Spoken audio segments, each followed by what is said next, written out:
Which war killed the highest proportion of British soldiers? The American War of Independence. Good guess. Yeah. English Civil War. The English Civil War is the correct answer. Because everybody killed in the English Civil War was British. Well, that's absolutely right. So they must be. Plus, it was an exceptionally bloody conflict very anyway. violent. And the population of the country was quite small. And all anybody knows about it is the hairstyles. All anybody says, oh, it's Roundheads and Cavaliers. And you think, yeah, that's it, really. One lot looks like the Grumbleweeds, the other lot like Lawrence Llewellyn Bowen, so it all kicks off.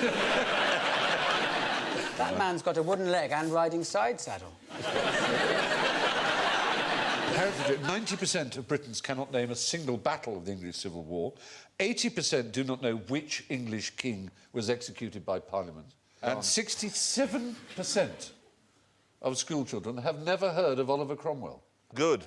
As a royalist, do you think his name should be buried? No, he's a dreadful man. He was a truly horrible, one of the most horrible people ever to have walked the land. But you wouldn't know that if you didn't know about it. He did terrible damage being a Puritan. He wrecked all our beautiful churches because he ripped away all the iconography and graven images and replaced them with the giant thermometers that you can still see to this day. So how many British people died in the Civil War, then? 85,000 on the battlefield, another 100,000 dying of their wounds afterwards. People who really suffered were the Irish, of whom it's estimated half the population were decimated by the great Cromwell. And it's an example, a friend told me, who works at the Foreign Office, that dear Robin Cook, when the Labour Party came to power, and we're going to be all ethical, we're going to be all good, they took down some picture in the Foreign Office of a Nepalese prince because they thought it was all imperialist, which deeply offended the Nepalese government. And they put up this big portrait of Cromwell, you know, Republican, you know, sort of lefty figure. And the first meeting they had was with the Irish government. Took one look, and it was like showing Eichmann to the Israeli ambassador. In the 7 years between 1642 and 1649, in the period known as the English Civil War, a staggering 1 in 10 of the adult male population died. One thing Edison did invent, for 100% genuine Edison invention that we use every day, probably, most of us. Is it nasal hair clippers? No, it's not even an object. It's not an object. No. So it's a way of being. Sarcasm. Yeah, he invented sarcasm. Oh, right, yeah. Right. Sure. Oh, yeah. It's actually a word. Really? A word, yeah. Is it Zugsfang? No. The Germans have that, but very good. I don't know if I use that every day. You wouldn't use zigzag every unless you were a chess player. I've used it 4 times today. Yeah. Well, you're fine till Thursday, then, aren't you? Crikey. Crikey? No, not crikey. No. It's Flocky knocky nihilipilification. He didn't invent that word, but well done for knowing it. Which means? The act of assessing something as worthless. Very correct, yeah. Ooh. Yeah. The word is it's a simple word of greeting. Hello. That's the word. You invented hello? I He heard a invented different hello. story about that. H-E-L-L-O. The word that existed before as hello, H-U-L-L-O, which never meant a greeting. It just meant an expression of surprise. Hello, what have we got here? Hello, what's this? We still use it. Do in we? that sense. Hello, what's that? Don't we, Bill? Yes, when we live our life like 1950s detective film. I often go to my fridge and I'm, hello, I say, Mother, where's the milk? You beast, you utter beast. When they went round Jeffrey Dahmer's house and they found a human head in the fridge, they went, hello. It's maybe just a little camp, I think. Oh, is it camp? Oh, hello. Hello. I said there was a greeting. I said, people, hello, dear, hello, sailor. Well, no, I think it's a bit of surprise as well. Oh, hello. Yeah, there's more surprise. It's been appropriated by the gays. It's one of those. Anyway. Oh, hello. Hi, sailor. I mean, originally... Hello. Hello. Hello. Originally... All right. Very There good. was a story about hello, though. There was a story that there was a competition in the Evening Standard, and they said, well, you know, we want to find out what's the thing that you're going to say when you answer the phone. And they had a competition, people voted on it, and hello came out #1. And what came second was a hi hi. Which, if you watch The Simpsons, is how Mr. Burns answers the phone. Yes, actually, what it is that was Alexander Graham Bell's favoured method of answering the phone, was to go ahoy, ahoy. Which I still use. Do you? Good for you. Good for you. Whereas I get mocked for using hello. On the phone? No, that's perfectly acceptable. No. It's when Hello, what's going on here? Stephen, what was the last thing that made you go, hello? It was a genital wart. Was it a genital? I knew it would be something to do with genitals. I knew it. Now, hello happened to be one of Edison's favourite words. When he first recorded sound, he shouted halloo, which was actually a cry from the hunting field, a view halloo. So halloo was the first recorded word. And he reckoned, Edison, that it sounded very clear. He discovered this while testing Alexander Graham Bell's prototype. So the first written use of hello, spelt with an E, is in a letter from Edison in 1887. But what bulges up and down by about 30 centimetres twice a day? Is it a fat pilot's ankles?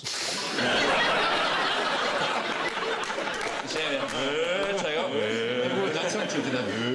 Mount Everest. Yeah? Not well, actually, sort of expand that. The whole surface of the Earth. The Earth's crust. Yes, the whole Earth. Is it? Yeah. In the same, we know that the seas do because of the More than a tidal foot, pull though. of the moon, but actually the Earth too is also pulled slightly. The actual physical. Can we hard clear Earth. up once and for all Yeah. how the moon makes the sea go in and out? If you think He's just he's like objects some in, kid objects in wasting space time are in class, attracted isn't to he? each other at a ratio which is the inverse of the square of their distances, as Newton made clear in his. The See, moon. that's too hard, you see. So, all right. Imagine you're talking to All a right, small yes. child.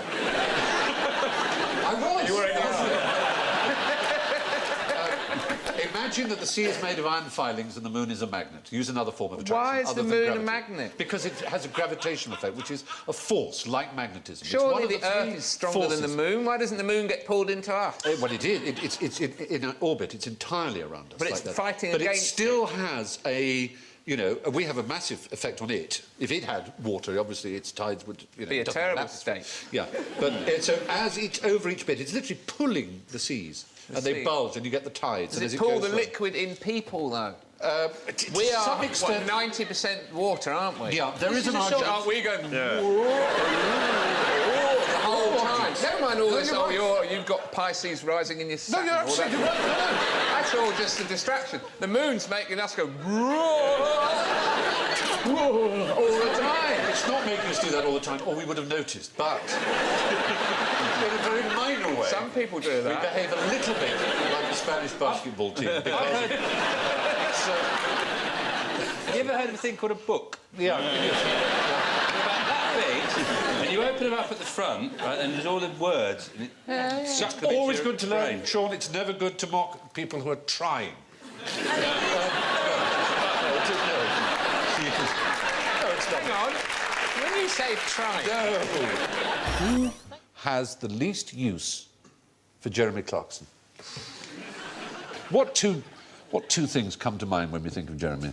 Top Gear and Brunel. Cars and television is the key. So it's a place that's got no... A place that has almost no cars and no television would television. have very little use. Yes. Sark. Sark, you're quite right about traffic there, but it does have a lot of television. I mean, it has as much television as any other place. Is it the Channel Island area? It's not the Channel Islands, it's a lot further away. Yes, but Bhutan. Bhutan is the right answer. Well done. It is the kingdom. You've certainly got a point there. Except... They have got television. In 1999. Yeah. It's where they're doing all the television surveys to find out, has television actually had an effect? It's completely wrecked the place. It's absolutely ruined it. It's gone from people going all day to just sitting around stabbing one another, wearing perfume and drinking Coca-Cola and wanting to be American. And parking fees have now been introduced as well. For In the first Bhutan? time. It has no traffic lights in the whole of the kingdom. Where is it? It's sort of between China and India in the Himalayas. India has no speed limits. India has no speed limits. And every car in India, within 5 years of it being bought, will be involved in a fatal road accident. The UK, on the other hand, has the highest number of car thefts in the world. My motorbike was stolen 2 weeks ago. Bummer. It's a black Suzuki DR60 N441 YKP. You should do the whole police press conference bit and say, now this bike thief knows who he is. I've got an American cousin who's a doctor, and he was visiting me in London at the time when I used to ride a motorbike, and he didn't know this, and we were meeting in a restaurant. He saw me checking in my skid lid as we as we biker boys call them. Helmet, and we call he said, "Oh, I didn't know you rode a bike." And I said, "Yeah." He said, "Oh, do you know what we call bike riders at the the trauma department of the Roosevelt Hospital?" I said, "No." He said, "Donors." and that was one thing. And then, literally 2 days later, a friend of mine was talking about her aunt who was at Moorfields Eye Hospital. And she was going to have a cataract operation or a corneal graft or one of those things. And a chap came in, the consultant, said, "No, Mrs. Alton," he said, "I'm sure you've heard about it. We're going to cut out that nasty old lens, a cloudy old lens. We're going to sew in a nice, bright, fresh, new one. It's a very simple operation. It only takes a few hours and you'll be out and you'll be seeing wonderfully." He said, "The only trouble is, I'm afraid, we don't have any donor eyes in at the moment." But he looked to the window and said, "But it's raining, so it shouldn't be too long." He meant it. Most people in Bhutan live more than a day's walk from a road. It's a very rural country indeed. Only 0.01% of the country are on the internet, for heaven's sake. No, but if you got that from the internet, it'll be wrong. Yeah. Yes. Every single one of the 247 billion facts on the internet is wrong. What rhymes with orange?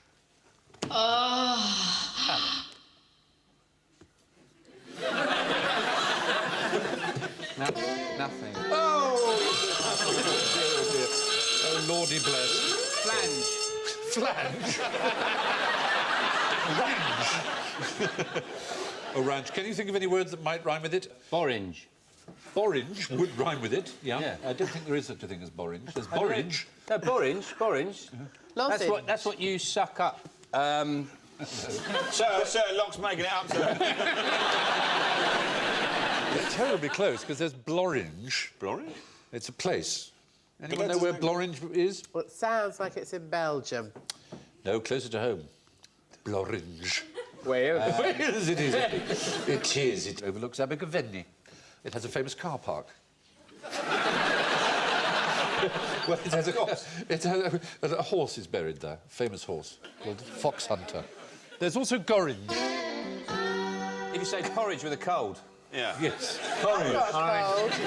Have some porridge. Lester Piggott goes, "Oh, we're for breakfast, Lester. Porridge. Here's some porridge." I'm sure that Richard Whiteley on Countdown said that nothing rhymes with orange. He may well have done, but we're here to explode the myths of the Richard Whiteleys. Whiteley. I saw him interviewing 2 bluebell dancers once. Really? I thought he was going to have a coronary. Could I have 2 from the top? Very good. Here we are, Gorringe. It's a surname. It's probably the same root as Goering. My prep school tailors were called Gorringe, funnily enough. Really? We get our uniforms made, yeah. A tailor? For like a suit you wear when you're 5? There was... Were you buying these in the 1850s? You had I shall measure up, young sir. With shorts and cap. particular outfitter. It was the school outfitter. All right. Which was a tailoring shop, an school outfit called Gorringe. Which side does young sir dress on? There's nothing really to worry about. You should know that. It's written on the toilet wall. Oh, heavens, why did I even mention that? That's You want to get measured up for sure? Lord! Would Sir like to wear a cravat on the cross-country run?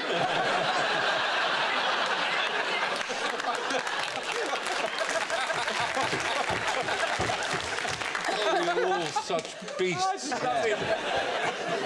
Well, anyway, Gorringe is a splendid English surname. I suggest a common band for geography.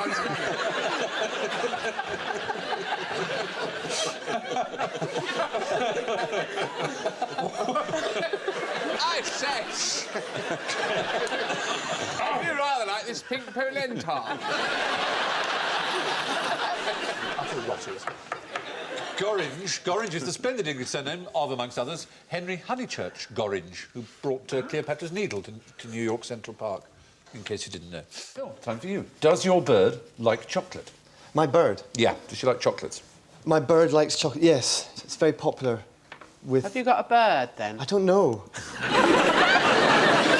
Say you had a parrot, they'd like chocolate. Would they? Because, yeah, their hook beak's great for getting right into the toffee, you know. If you had a pelican, they don't like chocolate, they like toffee better, you know. And if you have an owl, they quite like chocolate behind them, because then they can rotate. You know, they show off. They show off. If you give a crow a Malteser, it's like, no way. You know. So my bird, no, you can't give animals chocolate because it's got something in it that makes them depressed. Do you know, that's right. You can't give chocolate to a dog because it's not right. And the dog, that's why I buy special chocolate for the dogs, which if you want to save money, you can still give the kids, tell them it's dusty and old, you know, like... you know, February chocolate, you know, Christmas chocolate's gone white and dusty. Oh, I've eaten you know, dog chocolate. Pet chocolate, have you eaten? Yes, I have. It's like a phrase, isn't it? I've eaten dog chocolate. But it's different. It's part of folklore now. So no, my bird don't like chocolate. It's a website. No, my bird doesn't like chocolate. You're quite right. How many points does he get for that? Well, he's correct. He'll get some points, perhaps, from our scorers if they're in the mood. How good is their sense of taste, birds, do you imagine? Absolutely minimal. They've no need. It's a seed, I don't care, get it in. Yeah, yeah. They only have about 20 or 30 taste buds on their tongue. They could never distinguish chocolate from I thought it was less anything than else. that, actually. Did you? Yeah. Did you? Yeah. I thought it was 15 to 18. And humans have how many, would you say? 25,000. It's about 9 or 10,000, something like that. Pretty close. But they grow. New ones grow every 5 days. They last about 5 days. Your taste buds. Of course, wouldn't they be able to tell what chocolate is? But it would be toxic. It would kill them. Kill them? Yeah, it's actually poisonous to us, but the lethal dose is quite high. If you have a whole tin of Quality Street, would that kill you? About 22 pounds is the lethal dose for a human. That's nothing. British profession is down to its last 15 people. 15. 15 practitioners. Jeremy, how? Bear baiting referees. Not bad, no. Well, let's hope there are none of those. Are there any bears in Britain now?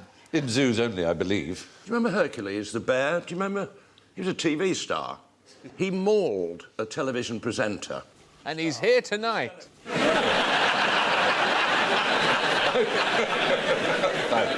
I remember Jeremy. There was a Jeremy, big two Jeremys here. Jeremy, who was the Sugar Puff bear. You don't meet many American Jeremys, do you? Have you ever met an American No, it's Jeremy? too complicated. There's 3 syllables. Is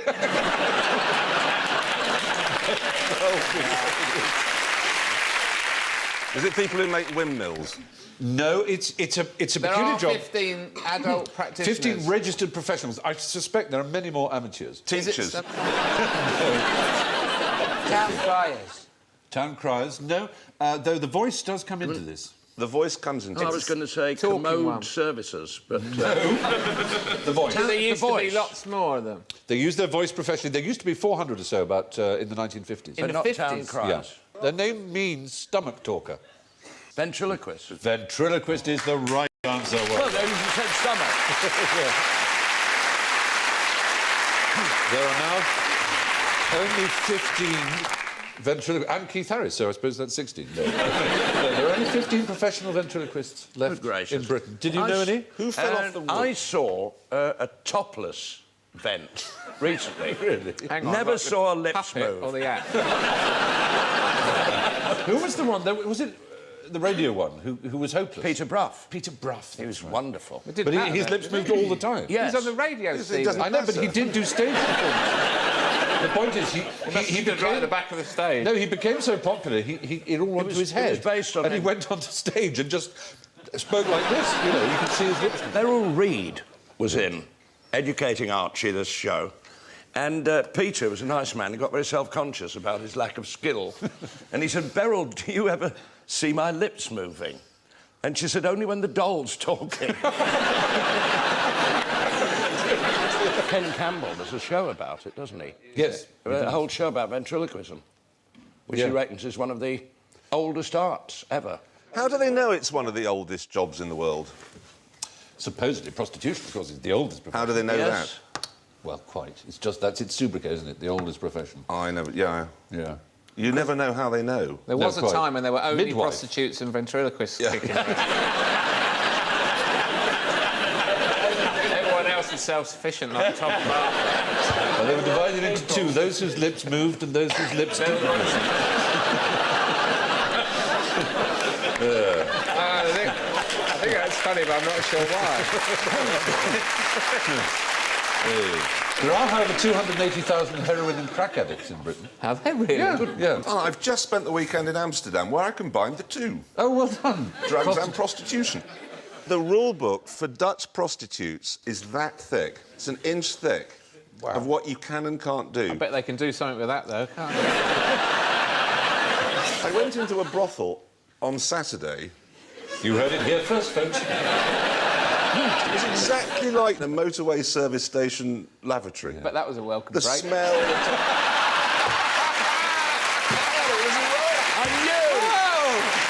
You don't deserve that kind of luck.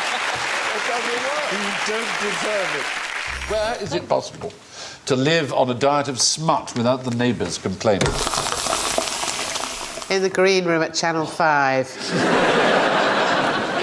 A diet of smut is the clue, however. Is it some sort of Norwegian food or something? Not Norwegian. It's called smut because it's a sooty black thing in its most primitive form.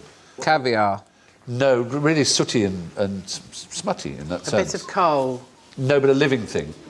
Fungi. A fungus, exactly. It's a fungus, like a little... Why like a did the little mushroom bloke. go to the party? No. Oh, not that joke. Why did the mushroom go to the party, Alan? Because he was a fungi. Lovely. Lovely. What's wrong with that joke, then? That's a joke for, like, an imbecile.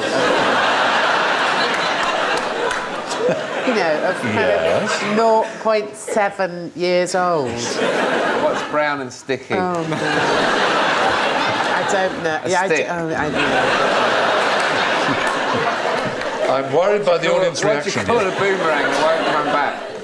A stick. A stick. Do you have any other jokes where the punchline's a Loads. stick? All right. What's orange and sounds like a parrot? A carrot.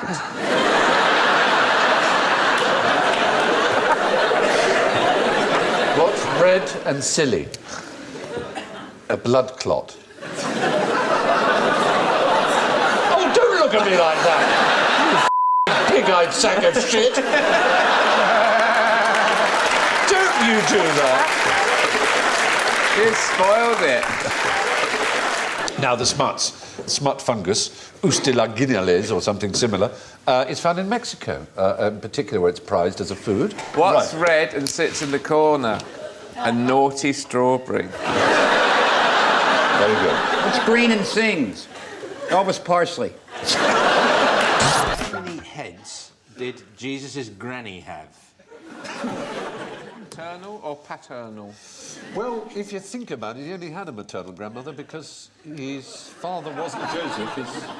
So he had his mother's mother, but he didn't have a father's mother because God didn't have a mother. Ah, yeah. So I'm not as stupid. Oh, no, you're not even... No, you're not. You couldn't be. How many? No, I mean... No. I couldn't sink as low as Stephen's expectations. No, not at all, at all. His mum's mum had how many heads? Yeah. One head. Well, his mother's mother was St Anne, and rather oddly, she had 7. On the authority of the church, she had 7, because for hundreds of years during the Middle Ages, her heads were proudly on display, simultaneously, at Lyon, Apt, Aix-la-Chapelle and Chartres in France, in Bologna, in Sicily, and in Düren in Germany. And so she must have had 7, because the church recognised them all. What was unique about Good Friday, 1930, that urgently required 10 minutes of light piano music? Did Jesus come back, change his mind, and they had to fill in? No, it was a was news drunk. programme, He was but drunk. instead of news, they played 10 minutes light music. Why would that be? Because something had happened? Quite the opposite. Something nothing had happened. Nothing had happened. No news An today. announcer came on and said, ladies and gentlemen, there's no news tonight, so here is some music. Absolutely true. Absolutely true. Yeah. There was no news. Nothing. Well, in fact, we've tried to Anywhere in check the what did empire. happen, and aside from football matches, in India there was the start of what was called the Chittagong Rebellion, but which 700 youths attacked the telegraph office and disconnected all communications in the city of Chittagong. But that didn't happen until 10 o'clock, which was too late for the news in London. So there was no news, it seems. They probably didn't have traffic reports. They wouldn't have had traffic. And here we go live to the camera at Hanger Lane. Yeah. And there's a bloke on a bike. Knocks, I wouldn't give you much chance of getting home before 6 o'clock, and that's a fact. You better call up your maid and butler and tell them to put something in the oven. Yeah. But that's it. I mean, local newspapers have to deal with no news every week. They still write the paper every week. My favourite ever, when I used to live in Sheffield, the Sheffield Star, was my favourite ever headline: Workshop man dies of natural causes. Fantastic. Oh, that's bliss. But what about the story of the giant microphones invading the BBC? He's terrifying. They were hushing that one up. That incredible shrinking announcement.